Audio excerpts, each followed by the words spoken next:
Directeur Jeune Radio Insolite, bonjour à tous et bienvenue. Je suis content d'être avec Virginie Mathieu-Lonf dans les locaux de Serfim, puisqu'elle m'a amené ici. J'ai pu faire la visite guidée. Ça faisait longtemps que je n'étais pas revenu, puisque j'ai eu la chance de rencontrer Monsieur Guy Mathieu-Lonf en personne. Et à l'époque, moi j'étais à la CGPME. On inaugurait la Villa Bini. On accueillait Michel Bond, PDG de France Télécom, ce qui veut dire que ça date d'il y a. Et pour ceux qui s'en rappellent, ça date d'il y a. Et là, je suis avec un jeune ado pubère, un jeune homme. Comment est-ce qu'il faut t'appeler? Ça va bien, jeune ado pubère, ça va pas trop mal. Un peu de poil au menton et ça fait le boulot, quoi. Alors, qui es-tu? Moi je me présente, alors je m'appelle Samy Monega, je suis technicien raccordeur dans la société Serfim TIC, boîte qui travaille essentiellement dans le raccordement de télécom. Et puis voilà, quoi. Non, il n'y a pas de. Non, il n'y a pas de. Et puis voilà. On parle des coulisses? Qu'est-ce qu'on pourrait dire sur les... Je sais pas, quand on a commencé, je veux dire, on s'est mis en place et tout, tu me dis, on va pas parler de voiture quand même. Oui, c'est sûr. Après voilà, comment on a commencé? Moi je suis arrivé chez Serfim il y a 3 ans. Attends 2 secondes. Comment... Non. Mais c'est pas grave, mais si tu veux, on va évoluer. Alors, on va commencer déjà. Quel âge as-tu? Moi j'ai 22 ans. Enfin, je viens d'avoir 22 ans. On est bien d'accord que c'est toi qui es né. C'est sûr. Alors, tu vas me raconter ta naissance. Comment tu as fait pour sortir du ventre de ta maman, s'il te plaît? Je m'en souviens pas beaucoup, je pense qu'à la poussée, je suis sorti, un peu comme tout le monde. Quelle était ta passion, dans un premier temps, quand tu étais tout jeune? Un peu comme tout le monde, l'espace et les pompiers. Après, il y a eu le vélo et les bagnoles. L'espace et les pompiers. C'est-à-dire? C'est-à-dire quand j'étais petit, je voulais devenir astronaute ou pompier. Pas trop mal. Au final, je finis raccordé. C'est pas dégueu. Oui, mais moi, je voulais pas être astronaute ou pompier quand j'étais petit, tu m'excuses. Ouais, chacun ses rêves de gosse. Franchement, chacun ses rêves de gosse. Après, je suis passé dans le cyclisme. J'aurais bien aimé passer pro, mais bon. C'est sympa en loisir, on va dire. Comment ça se fait que tu aies eu ce parcours? Tes parents, enfin ton père était cycliste déjà ou? Enfin, c'est mon père qui fait pas mal de vélo. Il y a quelques années, il a découvert le vélo de descente. Je crois que c'était quelques années avant ma naissance. Et voilà, en grandissant, il m'a montré le vélo, il m'a appris le parcours et je suis tombé dedans, quoi. Alors attends. Il y a quelque chose que tu as dit. Tu me parlais de cyclisme et tu parles de vélo de descente. Ça a 2 roues et des pédales. Non, s'il te plaît. Non, mais évidemment. Il y a un moteur ou il n'y a pas de moteur? Il n'y a pas de moteur. Ah, mais moi, mon vélo, il a un moteur. Ah non. Moi, c'est du vrai DH, c'est 100% vélo, 100% pédale. C'est pour les vraies cuisses. Non, mais on va regarder. Non, on va pas regarder nos cuisses. On va pas les comparer quand même. Sois sympa. Dis-moi, c'est une passion qui t'habite toujours, le vélo de descente? Oui. J'en fais tous les étés, j'en fais tous les ans, j'en fais même toute l'année. C'est quelque chose, ça fait grosso merdo 10 ans que j'en fais et ça m'a jamais lâché. Je pense que j'y lâcherai jamais. Tu as 22 ans, ça fait 10 ans que t'en fais. Tu as commencé à 12 ans. Oui, mais pas le vélo de descente, le cyclisme tout court. J'ai commencé par faire du vélo avec papa histoire d'eux, puis on a fait un peu de BMX dans les skateparks, puis il m'a mis sur un vélo de descente et enfin j'ai découvert cette passion et depuis je m'en lasse plus. C'est vital, c'est fondamental, c'est ce plaisir d'être dans la nature, c'est le plaisir de faire un sport? C'est pas vital mais c'est fondamental parce que moi personnellement je sais que c'est un truc que j'apprécie énormément, ça me permet d'évacuer toute la pression du quotidien, ça permet de penser à autre chose et en fait c'est juste une libération, se retrouver tout seul au bord de la nature et juste kiffer quoi. C'est juste le kiff. Et elles sont comme ça les pentes? Ou elles sont comme ça? Elles sont plus comme ça, on est plus sur de la piste noire, piste rouge là. Ouais, c'est assez sympa quand même. Il y a de la bosse, il y a de la piste, il y a des sapins, il y a de la casse. C'est sympa. T'as pas précisé parce que quand tu dis oui, on se retrouve sur des pistes noires, sur des pistes rouges, c'est-à-dire que ça se fait dans des stations de ski. C'est ça, exactement. On se retrouve dans des stations de ski comme Morzine, Méribel, Tignes, des stations dans lesquelles j'ai l'habitude d'aller d'ailleurs. Et c'est sympa, c'est dangereux. C'est accessible à tous selon les niveaux. Faut juste savoir pédaler, avoir un minimum d'équilibre. Et c'est juste génial quoi. Refais-le pédaler un minimum d'équilibre. Faut juste savoir pédaler un minimum d'équilibre. Oui, non, mais attends, faut fermer les yeux aussi, parce que quand on descend, ça va un peu vite, quand même. Évite de les fermer. On va éviter la casse. Alors, t'as pas eu envie, à un moment donné, de travailler dans le domaine du sport? En fait, à une époque, si, j'ai voulu travailler dans ce domaine. Je me suis rapproché, justement, c'est à l'époque où j'étais au lycée, d'un établissement qui s'appelle le CNPC, qui est spécialisé sur tout ce qui est formation autour du des métiers sportifs, que ce soit de la préparation de matériel, que ce soit de la préparation physique, ou même dans le domaine du commerce autour du sport. Mais malheureusement, à l'époque, j'avais pas trouvé d'alternance et je me suis vite rendu compte que c'était pas pour moi, que je préférais garder ça en loisir et en plaisir plutôt que d'en faire un boulot. Et donc, Et donc, au final, j'arrive chez Serfim il y a 3 ans. attends, donc tu es école de sport, mais après, t'as fait quoi? Après, je suis retourné sur la case bac professionnel. J'avais fait un bac pro vente NRCU à la base. NR quoi? NRCU, négociation relation client usager. C'est assez technique, mais c'est sympa aussi. En fait, c'est grosso merdo, c'était un bac pro vente. C'était un bac pro vente. On nous apprenait à faire des techniques de négociation, des techniques de prospection. Le but était d'évoluer dans le monde de la vente, mais voilà, une fois que j'ai eu mon bac, j'ai eu une petite baisse de régime. Et par le fruit du hasard, je suis arrivé en intérim, j'ai trouvé ma place chez Serfim et aujourd'hui je m'y sens bien. Euh, Ça fait quoi, Serfim? Comment ça fait quoi? Quel est son métier de base? Ah, Serfim, alors. Nous, chez Serfim TIC, notre métier de base, c'est le télécom. C'est marqué derrière, si tu veux. Je peux tricher comme ça, c'est impeccable. Oui, personne n'a rien vu. Impeccable. Alors, Serfim, le métier de base, c'est les télécommunications. Donc, tout ce qui est raccordement, tirage de câbles, installation d'antennes. Il y a quelques années, on a évolué en ouvrant d'autres branches, telles que la vidéoprotection, l'installation d'écrans numériques. Et aujourd'hui, en fait, c'est une branche qui appartient à un groupe, le groupe Serfim, qui est assez sympathique, avec pas mal d'autres branches, telles que Nantais, Serpollet, serpollet.com, qui travaillent dans tout ce qui est, on peut trouver dans du génie civil, du recyclage, le traitement des eaux usées. On a pas mal de filiales. Comment est-ce qu'on fait pour passer d'un bac pro NRCU à ce métier-là? Alors pour moi, en fait, je suis arrivé en intérim ici, et ça a été une reconversion totale. J'ai été formé à 200% sur le terrain. Je n'ai été qu'accompagné par des techniciens exceptionnels, je tiens à le dire, parce que franchement, j'en garde de chacun d'eux un excellent souvenir. Et voilà, en fait, on apprend sur le terrain. On apprend littéralement sur le terrain. Moi, c'est comme ça que j'ai appris. J'étais avec des gars géniaux qui m'ont tout montré, qui m'ont appris à faire. On fait des erreurs, on fait des boulettes, comme dans un parc d'apprentissage. Mais malgré tout, on avance et ça permet de trouver sa place. Ouais, mais enfin bon, il y a quand même les coulisses, hein. Les coulisses, c'est quoi? T'arrives à 19 ans, tu dis bonjour, tu rentres chez Serfim, tu dis bah voilà, je veux une alternance, ils te disent oui, ils te prennent tout de suite. Moi, c'était pas une alternance, c'était une intérim. En fait, moi, C'est intérim, pardon, pas. moi, je suis arrivé dans ma boîte d'intérim. On m'a dit, bah écoute, voilà, lundi, tu commences à telle heure dans telle société. Donc j'arrive, je commence. D'abord, j'ai commencé en ROCO. En fait, c'est de la reconnaissance de réseau. C'est-à-dire qu'avant qu'on tire un câble pour aiguille, on vient avec une aiguille, on aiguille, et ensuite on tire une ficelle dans le but de tirer un câble. Enfin, c'est la première étape du chantier, on va dire, sur le terrain. Donc j'avais commencé par ça. Après, j'ai fait un peu de tirage, c'est-à-dire le tirage de câble basique.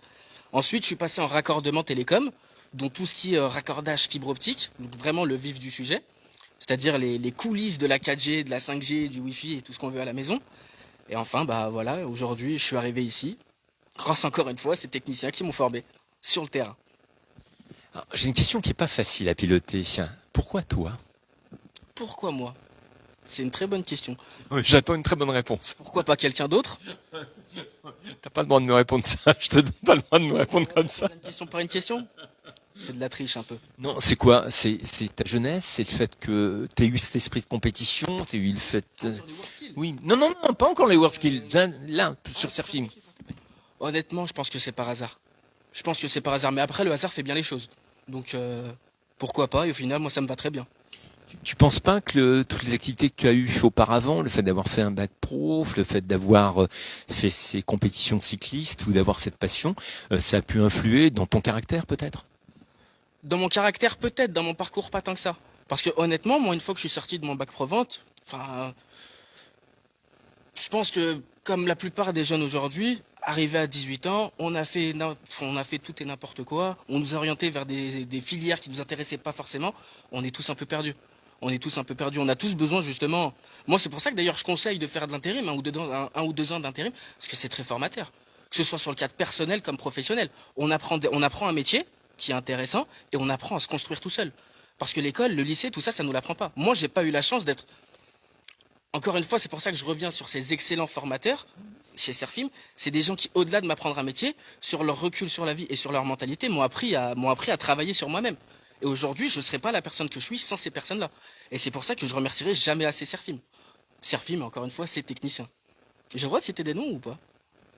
Si ça te fait plaisir, moi ça me ferait plaisir. Bon, moi, je pensais à Fawaz Lamnoir, un homme qui m'a très bien formé, qui est parti malheureusement aujourd'hui dans l'agence d'Aix-en-Provence, mais qui a été exceptionnel avec moi, avec qui je ne serais certainement pas la personne que je suis aujourd'hui.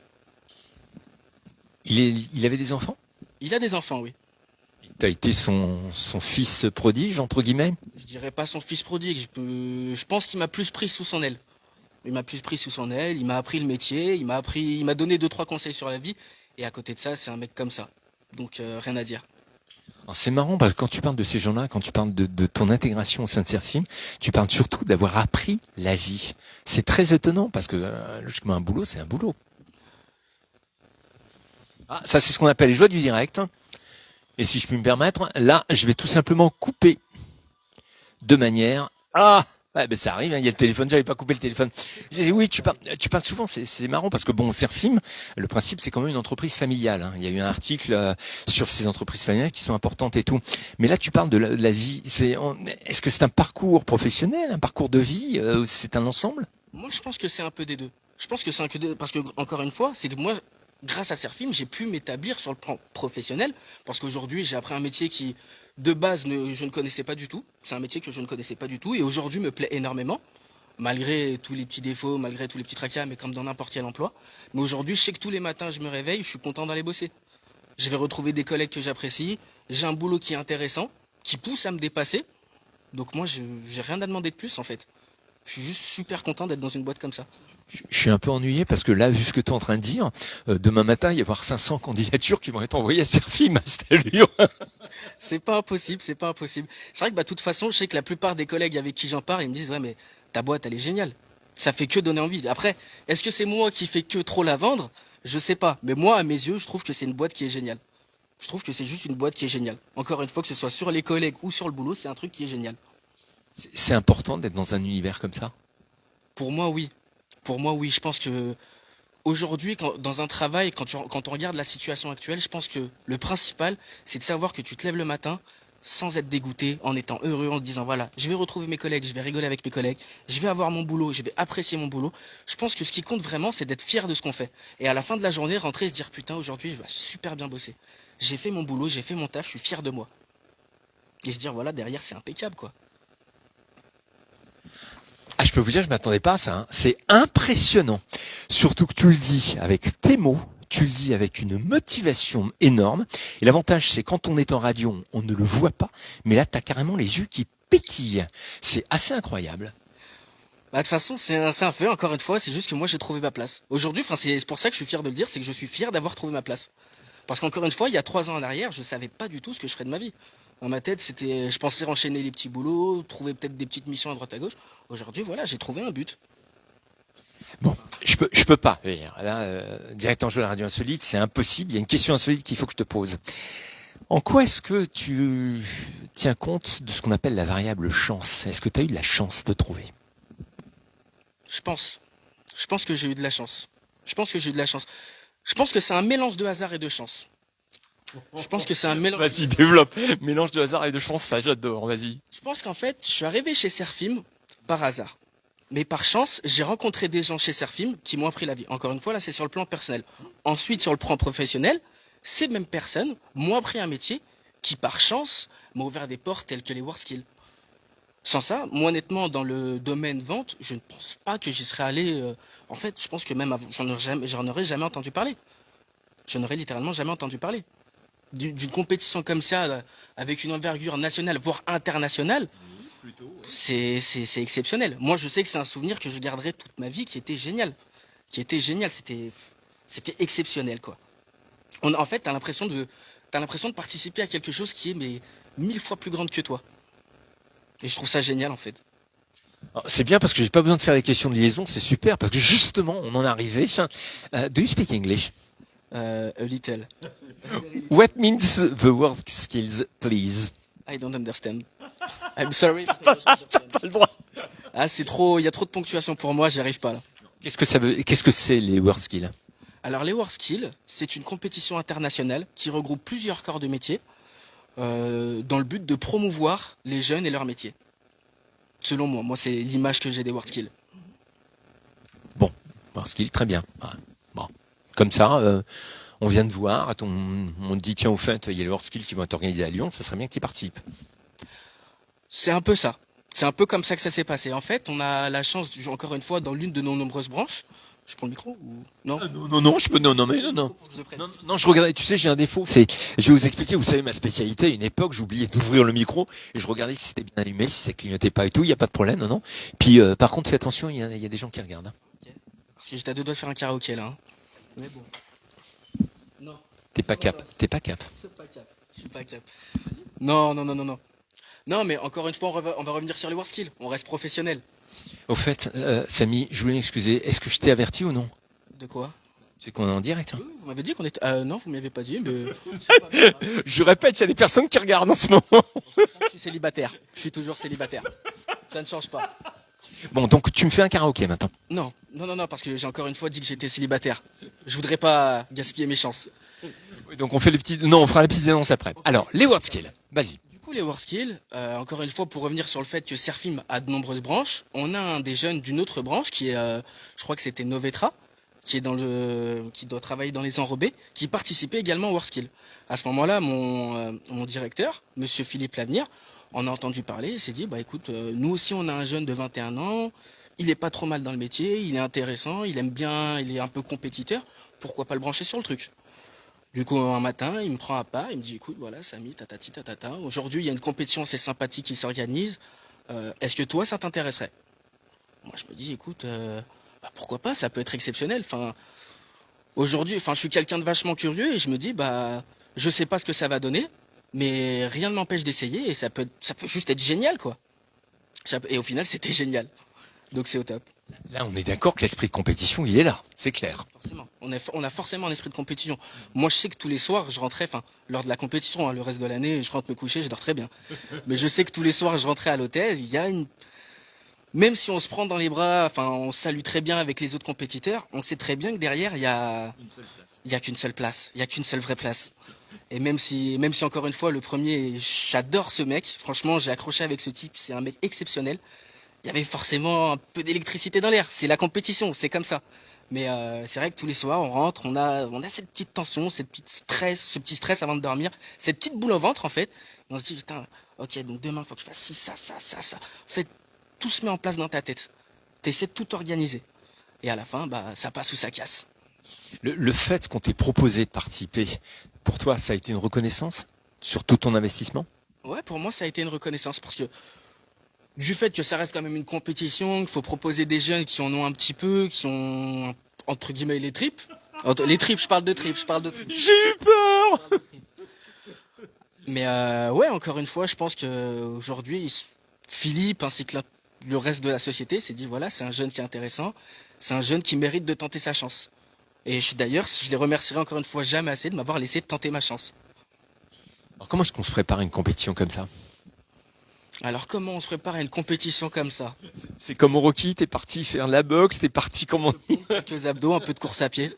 Après ça c'est pour le physique, mais c'est vrai que sur la compétence, en fait, faut savoir que quelques mois à l'avance, on reçoit entre guillemets le sujet sur lequel on va être évalué.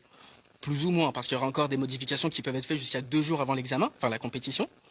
Mais encore une fois, on a une idée à peu près globale de l'épreuve sur laquelle on va devoir travailler. Donc on a l'occasion de s'y préparer. Moi en plus, encore une fois, j'ai la chance d'avoir une société assez sympathique derrière qui m'a mis à disposition un local ainsi que des outils, du matos. Et en fait, on a fait une pseudo-maquette, on a même fait une maquette en fait de l'épreuve des WorldSkills dans le but de me préparer à l'avance à l'épreuve des WorldSkills, quoi. Quand tu dis se préparer, donc tu reçois un dossier et tout, très honnêtement, avec le recul, tu préfères rester assis tranquillement ou tu préfères être toujours sur le terrain dans l'opérationnel? Moi personnellement, je préfère être sur le terrain. Aujourd'hui, je sais que je suis pas fait. Ça se sent pas du tout, hein. Je suis pas fait pour être assis derrière un ordinateur, ça m'intéresse pas. Le preuve est faite, c'est que même le soir, quand je rentre chez moi, je reste pas chez moi. Je suis pas capable de rester en intérieur. Même là, je commence déjà à avoir chaud. Comment tu fais pour préparer? Il y avait une épreuve spécifique, il y avait des éléments très concrets? En fait, on a plusieurs épreuves spécifiques. En fait, on a, je vais dire, 2 épreuves spécifiques dans l'ensemble. On a une épreuve de speed test, qui est une épreuve de rapidité qui va être évaluée à la fin. Et on a une épreuve qui, en fait, on a toute une maquette où on doit créer un réseau de télécom de A à Z, en partant d'un central, en allant jusqu'à chez un client. tout simplement. Sauf que cette épreuve, elle est divisée en plusieurs modules, afin d'être évaluée plus facilement à la fin de chaque journée d'épreuve. Du coup, en vrai, moi, à mes yeux, c'est comme si j'avais une seule vraie épreuve. C'est comme si j'avais une seule vraie épreuve qui était divisée sur plusieurs jours. Et après, voilà, on a forcément, je pense que chaque candidat a ses facilités, a ses préférences. Moi, en l'occurrence, je sais que c'est raccordement cuivre et fibre optique. Par exemple, on avait une épreuve de programmation de caméra. C'est pas spécialement ma tasse de thé et j'ai pas spécialement réussi là-dedans. Mais après, voilà, je sais que j'ai mes préférences, donc je me prépare plus sur mes préférences afin d'être vraiment opérationnel le jour J. Alors justement, opérationnel le jour J, je me rappelle d'une chose que je n'oublierai jamais de ma vie. C'est Franck Picard, la veille de sa médaille d'or olympique, qui, répondant à un journaliste de France 2, quand le journaliste lui dit comment vous allez faire pour gagner, il a répondu je vais les tuer les autres, mais je vais les tuer dans ma tête. Comment est-ce qu'on fait? Bon, j'aime bien parce que tu souris. Parce que c'est un peu vrai. J'irai pas jusqu'à les tuer, mais on a hésité à briser des genoux. Mentalement, je veux dire. Oui, c'est ça, c'est ça. Mais c'est vrai que après, nous, on avait eu la chance en fait. Faut savoir que avec le Covid, malheureusement, les finales ont été divisées en deux phases. Nous, faut savoir qu'on a eu la chance de participer à une première phase qui était à Limoges chez la société Legrand Électricité. Et du coup, j'avais déjà eu l'occasion de rencontrer mes adversaires une première fois. Donc au début, il y a un peu d'animosité, un peu d'électricité. Et puis la première journée, il n'y a pas d'épreuve. C'est vraiment que de la présentation, que de l'organisation. Du coup, on se lâche un petit peu, on parle un petit peu, on boit une petite bière ensemble histoire de faire connaissance. Et on se rend compte qu'en fait, on est tous des êtres humains derrière. Mais quand la compétition arrive, c'est la compétition qui prend le dessus. Et je pense que n'importe quel compétiteur réagira comme ça. On est tous là pour la gagne, sinon on fait pas de compétition. Après, je sais pas quoi dire d'autre. Hein. Non, mais tu m'excuses dans ma tête. Je n'oublie pas que mardi prochain, tu n'étais pas né. On va fêter les 30 ans d'ouverture des Jeux Olympiques d'Albertville. Donc c'est vrai que et puis bon, logiquement vendredi, on a les Jeux Olympiques de Pékin. On va pas polémiquer dessus. On a quand même des Français qui vont partir. Le rêve, c'est de gagner la médaille d'or. Dès le départ, tu t'es dit, je veux. Dès le départ, je me suis dit je peux. Oh, oh, oh, oh, oh, oh. Dis donc, pour quelqu'un qui a jamais parlé au micro, qui a jamais fait d'interview, tu te débrouilles bien, je trouve. C'est-à-dire, je peux, je me donne le droit. Pas je me donne le droit, je me donne. Enfin, si, en fait, si, je me donne le droit. Aujourd'hui, je sais que j'ai les compétences. Malheureusement, j'ai pas été capable, voilà, le jour J, encore une fois, de faire le boulot. J'ai fait quelques erreurs qui m'ont fait perdre du temps et du coup, bah, malheureusement, j'ai fini seulement à la 3e place, qui est quand même une très belle médaille.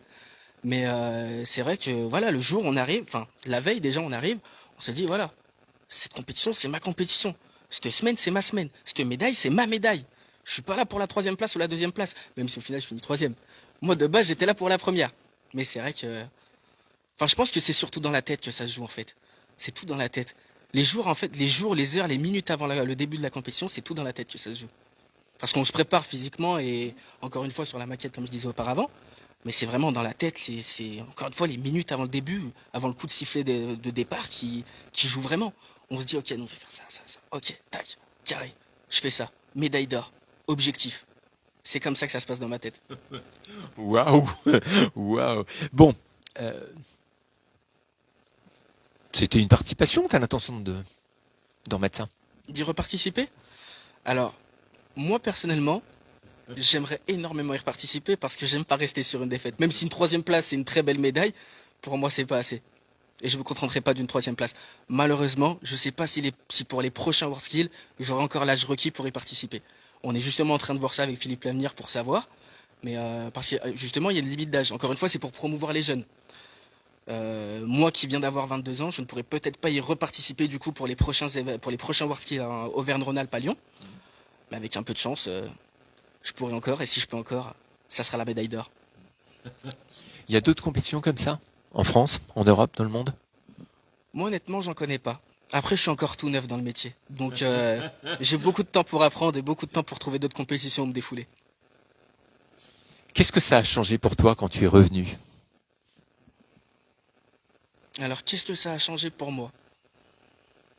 Est-ce que tu es maintenant le PDG de Serfim? Ah non. Non. Dans la société, je suis toujours à la même place. Je suis seulement un technicien raccordeur. Mais c'est vrai que quand je déboule dans le bar des copains, la bière est un peu moins chère. Donc c'est assez sympa. Et puis, ouais, enfin, moi, c'est pas tellement sur le plan évolutif au court terme. Parce qu'aujourd'hui, enfin voilà, dans la fibre optique, dans les télécoms, on évolue vraiment sur le long terme. Moi, aujourd'hui, du haut de mes 3 ans, Du haut de mes 3 ans, j'ai même été choqué quand Philippe est venu me voir en me disant écoute Samy, je te propose de participer à une compétition d'envergure internationale. Je me dis ok, enfin, je connais mon boulot, je pense que je travaille bien, je pense que je suis quelqu'un de motivé, j'ai pas peur de me salir les mains. Mais aujourd'hui, je connais des mecs qui ont 1000 fois plus de compétences que moi. Et je les regarde comme ça. Mais aujourd'hui, c'est moi qui l'ai choisi. Après, il y a mon âge qui joue aussi. Hein. Mais c'est vrai que il y a eu dans ma tête beaucoup de reconnaissance du coup. Et ouais, en fait, ça pousse à se dépasser quoi. Après, c'est sûr que ça sera plus long pour apprendre encore plus dans les télécoms. Mais voilà, encore une fois, aujourd'hui, moi, faut savoir un truc, c'est qu'à la base, avant les WorldSkills, j'étais seulement technicien raccordeur fibre optique. Je ne faisais que de la fibre optique. Aujourd'hui, j'ai appris à toucher des caméras, à faire de la programmation, à toucher au réseau cuivre, à faire un peu d'électricité, légèrement. Mais voilà, enfin, moi, j'ai appris énormément de choses sur cette dernière année, grâce au WorldSkill, grâce à Philippe et grâce à Serfim. Et du coup, c'est génial. Allez, c'est déjà presque fini. La dernière question, elle n'est pas facile à nouveau. Hein. Comment tu te vois demain? Pas demain, demain dans les... Je pense que dans un premier temps, je vais me recouper les cheveux. Parce que je commence à en avoir marre. Parce que, pourquoi? Ben, on les voit pas bien, tourne-toi légèrement. Pourquoi? Ça donne un style quand même. Ça donne un style, mais c'est compliqué tous les matins de se coiffer. Mais c'est vrai que, ouais, enfin, moi, je pense qu'aujourd'hui, je pense évoluer dans les télécoms.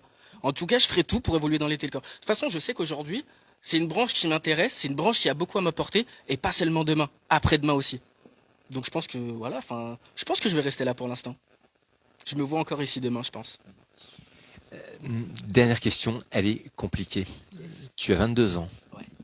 Qu'est-ce que tu dis à des jeunes qui se disent c'est quoi mon avenir? C'est une très bonne question. Et encore une fois, J'attends toujours une très bonne réponse, merci. et encore une fois, je veux revenir sur le fait que il faut promouvoir l'intérim ou du moins l'alternance, parce que justement, c'est cette vision d'un métier qui va permettre de forger votre caractère et même de forger une certaine envie d'avenir. Parce qu'encore une fois, comme je disais, moi en l'occurrence, je suis sorti de mon bac. Je vais pas dire que j'étais paumé, mais je l'étais un petit peu. Je savais pas ce que j'avais envie de faire ma vie, je savais pas où est-ce que j'avais envie d'aller. Et ces solutions d'intérim ou d'alternance ou de formation avec des sociétés permettent de découvrir certains métiers, même si en l'occurrence ce ne sera peut-être pas le métier de votre vie, ce ne sera peut-être pas la carrière que vous allez faire toute votre vie, mais ça permet de découvrir des choses et de se donner une idée de la vie active. Et moi je trouve juste ça génial. Et c'est pour ça que je conseille justement aux plus jeunes d'essayer justement les alternances, les formations accompagnées par des sociétés et l'intérim. Si on veut te retrouver, comment est-ce qu'on peut faire? Alors, T'as une page Facebook, t'as un Twitter avec 1 million de followers, comment ça se passe? j'ai peut-être pas 1 million de followers, mais j'ai un petit Instagram avec quelques followers. J'ai aussi Snapchat, j'ai Tinder. Non mais ça va pas Tinder. Je tente ma chance, avec un peu de chance. On est en direct. Ça sera pas coupé au montage. Ah non, pas question de le couper jamais sur Direct en jeu. Non, comment on fait? On cherche quoi? On tape Samy? Los Samos, avec un point au milieu, parce que en fait, quand j'ai créé mon compte Instagram, j'avais seulement la moustache, je me prenais un peu pour un Mexicain. C'était marrant quand on était gamin. Et du coup, c'est resté en fait. Du coup, Los Samos sur Instagram, et vous trouverez direct. Je suppose que tu n'es pas mexicain. Ah non, pas du tout mexicain. J'ai quelques origines italiennes et algériennes, mais ça s'arrête là. Ah bah, quel coin de l'Italie? San Remo. Ça va, c'est pas la Sicile, c'est pas un tout va bien. On est gentil. Je voulais te remercier parce que franchement, c'est un plaisir que de voir un jeune comme toi qui a la niaque, franchement. C'est gentil. Bah, je vous remercie aussi. Enfin, c'était super sympa en plus. Pour une première fois, j'ai bien aimé. Parfait. Bah, vous voyez, je voulais remercier toute l'équipe de la Serfim qui nous accueille ici. Il y en a. T'as vu, hein, t'as ton club de fans qui est juste là. Hein. J'ai mon fan club, mais toujours pas de maquilleuse. Voilà. Tu as ce qu'il faut ou tu veux que je lance un appel aussi? Non, bon, c'est bon, c'est impeccable. Non, si vous êtes coiffeur et que vous voulez vous occuper de Samy, vous avez le droit éventuellement. Hein, il y a enfin. Ça le fait aussi. Ou coiffeuse, ça le fait aussi. Je m'en contente. Bon, ça va, ça suffit là maintenant, hein, tout. Salut à tous, plein de bonnes choses, bonne année pour tous les Chinois, puisque je vous rappelle qu'on vient de démarrer à 13h le Nouvel An chinois. On se retrouve samedi d'ailleurs avec quelques surprises, toujours encore pour le Nouvel An chinois, puis il y a plein de choses qui vont se passer et tout. Salut à tous.